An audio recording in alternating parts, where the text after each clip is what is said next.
I think it's just really important to know from building your career, it's about being able to seek those resources that are usually available, such as your career counselor at uni, career coaches if you're in adult work, but just come with the context of your autistic strengths and weaknesses and understand how to adapt them and use them to your advantage at work and your career.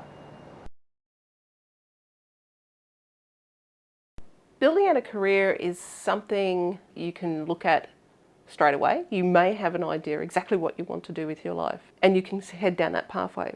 But if you don't know what you want to do with your life, it's something that I would not necessarily plan and go, this is what I want to go this way, because that may not suit you. You may need to explore different options and trial different areas of work. So this can be through things like work experience. I'm going to try in an area of sales, for example, or I'm going to try in an area of land care, or I'm going to try an area in IT. They're all very different areas, but you might find that you excel in one area which you never thought of because you may not know what your personal skills and qualities are. And this is especially true if you haven't done a lot of work or been out there working very long.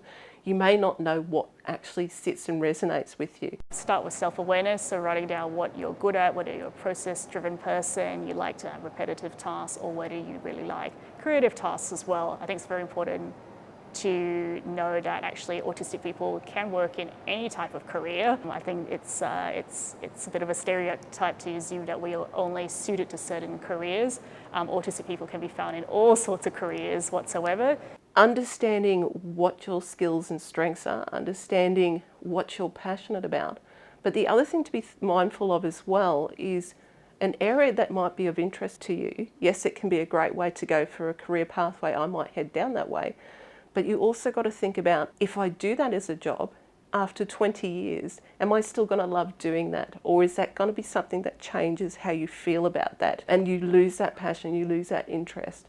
I know from my own personal experience of being a graphic designer, I loved art, but because of the industry and the pressure I was involved in under that particular area, I lost my passion for art and find it very difficult to find pleasure in anymore. So be mindful, you may want to keep your interest just as interest outside of work. So you may want to go, I'm just going to get a 9 to 5, or I'm just going to go get a job in a factory where I can do that really well. It's repetitious if you're into that sort of thing, if that's your type of way you think. It actually just comes down to understanding how your strengths and weaknesses can be adapted to that career path. Yes, maybe there are certain professions like, say, journalism or marketing, for example, for me, they are quite suited to autistic traits because you need strong amounts of detail and you do need that stubborn sort of being able to ask those questions, be really honest, that kind of thing. That can be great in that journalism space. And the marketing space, there's also, you just need to have a different way of thinking and doing things differently. That's the creative aspect. But then there's lots of people who really do like just simply the admin and doing the sort of day-to-day repetitive work. So I think autistic people should look at careers, not jobs, because realistically, stats already say that we will have 7 different types of jobs during our career anyway. And this is for everybody, not just autistic people. So I think even for us, it can be tricky for a lot of us because a lot of us also are resistant to change. Maybe quite a lot of us just want to stay in that stable job, not be promoted up to manager, just want to do the same thing for years and years. And that can be tricky to get your head around.